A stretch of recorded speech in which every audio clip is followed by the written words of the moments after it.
paisible gentleman farmer canadien, Semi Skim, va se retrouver entraîné malgré ses réticences dans la périlleuse aventure de la ruée vers l'or.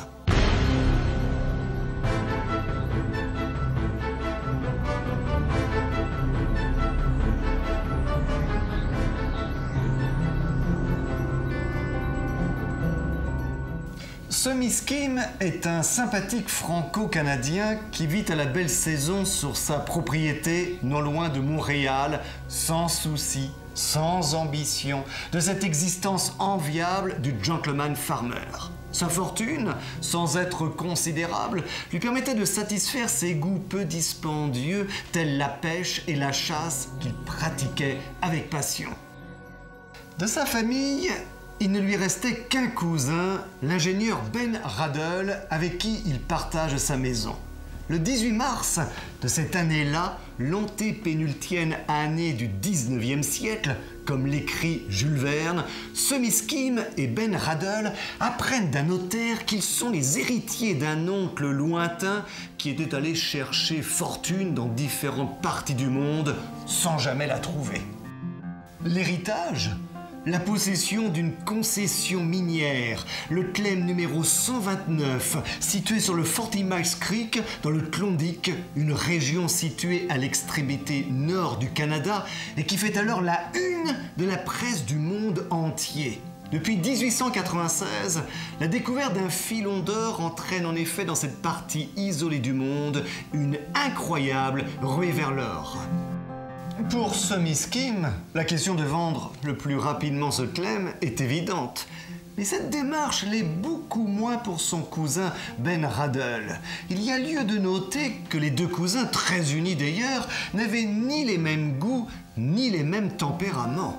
Avant toute décision, Ben Radel veut se renseigner, étudier tous les documents en possession du notaire. Le désir d'aller sur place pour constater la valeur réelle de cette concession est plus forte que tout. Semi Skim en était affligé. « Voyons, ne sommes-nous pas assez riches ?» réplique-t-il à son cousin. « On ne l'est jamais assez quand on peut l'être davantage », répond Ben Radel. Que Ben Radel fût un homme sérieux, intelligent, pratique, cela ne pouvait être mis en doute par Semi Skim.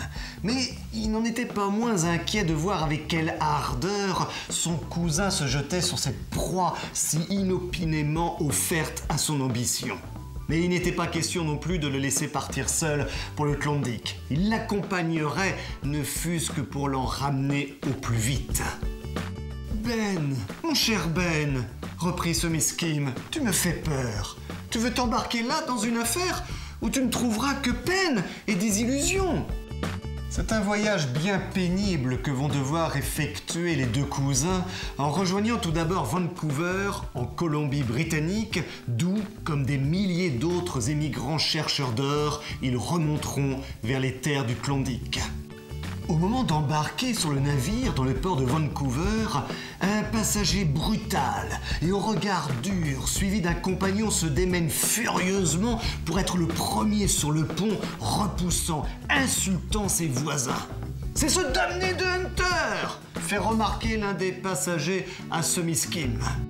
Ce Hunter est l'un de ces aventuriers chercheurs d'or, propriétaire d'un claim sur le 40 Miles Creek, le claim numéro 127, c'est-à-dire voisin du numéro 129, celui de nos deux héros.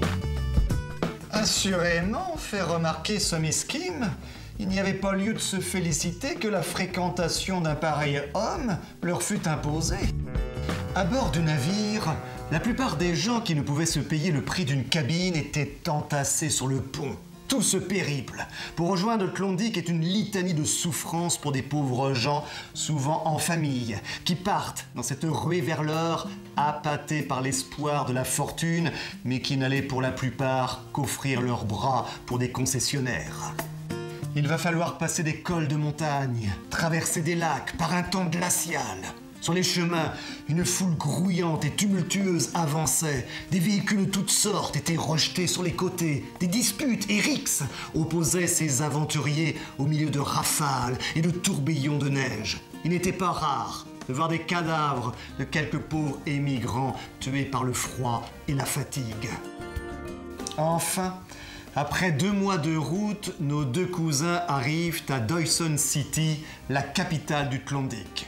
Une agglomération de cabanes, de tentes, une sorte de camp dressé à la surface d'un marais, des rues boueuses, des chiens qui hurlent jour et nuit. Les décès y étaient nombreux et les rues livraient passage à des corbillards conduisant au cimetière tant de malheureux qu'attendait la tombe banale creusée dans les entrailles de ce sol aurifère. Et pourtant, en dépit de ce lamentable spectacle, les mineurs de passage ne cessaient de s'abandonner à des plaisirs excessifs, dans les casinos et salles de jeu, avides d'émotions continues. C'était un spectacle triste, affligeant, où se montrent les plus déplorables vices de la nature humaine, et le peu qu'observa ce Miskim ne put qu'accroître son dégoût pour ce monde d'aventuriers. Quant à la vente de leurs concessions minières, une circonstance inattendue, que je vous laisse découvrir par vous-même, oblige à la repousser de plusieurs semaines au moins. Lorsque Ben Radel découvre le Klem dont ils héritent, ils ne résistent pas à la tentation de l'exploiter durant le temps de leur séjour, au grand désespoir de Summy. Décidément, se disait-il, Ben n'a point échappé à l'épidémie régnante. Et fasse Dieu que je ne sois pas prise à mon tour. Ben Radel, avec son tempérament enthousiaste, s'active avec passion, ne dédaignant pas se joindre à ses ouvriers pour laver la boue, déblayer les graviers et découvrir les parcelles d'or. « Eh bien, Skim, tu n'essayes pas ?»« Non, répondait invariablement Summy Skim, je ne me sens pas la vocation. » L'exploitation du Klem numéro 129 s'effectue toutefois avec pour voisinage celui du numéro 127. Ce dernier appartenant, on s'en souvient, à cet aventurier brutal croisé au moment de l'embarquement à Vancouver, le dénommé Hunter. Ces ouvriers recrues ne valaient guère mieux que le patron. Le risque d'un affrontement entre les ouvriers des 2 concessions devenait de plus en plus fort. Régulièrement des injures étaient lancées suivies de menaces. Un désastre très inattendu allait cependant tout bouleverser. Un tremblement de terre d'une grande violence va transformer la configuration du terrain, provoquant un détournement de la rivière et submergeant sous les eaux nombre de concessions, dont les numéros 127 et 129. De tous côtés éclataient des cris de désespoir et de douleur. On imagine aisément l'état d'esprit de Ben Radel et Summy Skim. C'était donc pour être les victimes de ce désastre que les 2 cousins n'avaient pas reculé devant un tel voyage au Klondike. Tous leurs efforts auraient été faits en pure perte. Le retour vers Montréal est donc programmé.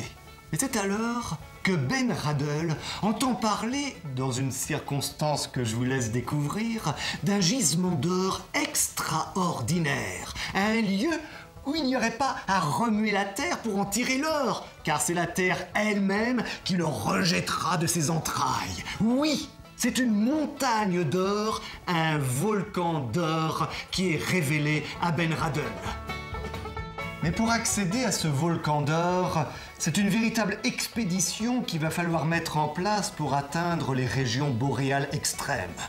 Et tu crois à ce volcan des 1001 nuits ? Demanda Summy Skim d'un ton assez ironique. « Des 1001 millions !» répondit Ben Radel, qui paraissait décidé à n'admettre aucune discussion sur ce point. Mais ce secret du volcan d'or, un autre personnage va bien malheureusement l'apprendre également. Ce terrible Hunter, qui après avoir survécu au tremblement de terre ayant ravagé sa concession, s'était retrouvé en prison pour quelques mois suite à des faits de violence. Et c'est là qu'il va rencontrer un Indien à la physionomie farouche qui va lui révéler l'existence d'un extraordinaire gisement d'or, sans toutefois trop en dire. Cet Indien cruel, du nom de Krasak, était lui emprisonné pour plusieurs années. En excitant les convoitises de Hunter, l'Indien Krasak avait pour but de favoriser une évasion que seul Hunter et ses hommes pouvaient alors lui offrir. Vous l'avez deviné, c'est vers le volcan d'or que va être entraîné Hunter, cet aventurier sans foi ni loi avec toute sa bande. Quant à Ben Radl, je vous laisse imaginer la surexcitation dans laquelle il se trouve au fur et à mesure de l'avancée de leur caravane vers le volcan d'or, sous l'œil dubitatif de Sumiskim qui commençait à se demander si son cousin n'allait pas devenir fou. Je vous laisse bien entendu découvrir par vous-même la suite et la fin de cette aventure extraordinaire dans laquelle Jules Verne, avec une extrême ironie, exprime plus que jamais son profond mépris pour l'or. Il condamne ces personnages à être déçus dans leur attente de cette fortune qui leur échappera grâce aux caprices de la nature. Une dénonciation présente dès le premier roman 5 semaines au ballon et que l'on retrouvera de nouveau bientôt dans un autre roman avec la chasse aux météores. Peut-être aurez-vous remarqué au fil des illustrations extraites de ce roman des personnages féminins qui pourtant n'apparaissent à aucun moment dans ma narration. C'est que le récit que je viens de vous proposer, comme toujours dans cette saga, a été fait à partir du texte original de Jules Verne. Or, ce roman, écrit à la toute fin du 19e siècle, ne sera publié qu'en 1906, soit un an après la mort de son auteur, avec de nombreuses transformations faites par Michel, le fils de Jules Verne. Afin de mettre probablement un peu plus de piquant dans cette aventure, Michel y ajoutera, peut-être sous la pression de l'éditeur, 2 charmantes jeunes cousines parties faire elles aussi de la prospection d'or. Et tout cela se terminera par un double mariage avec Sumiskim et Ben Radl. Une fin d'aventure ainsi bien différente dans laquelle nos 2 héros se seront aussi considérablement enrichis, là où Jules Verne, avec une extrême ironie, exprime plus que jamais son profond mépris pour l'or.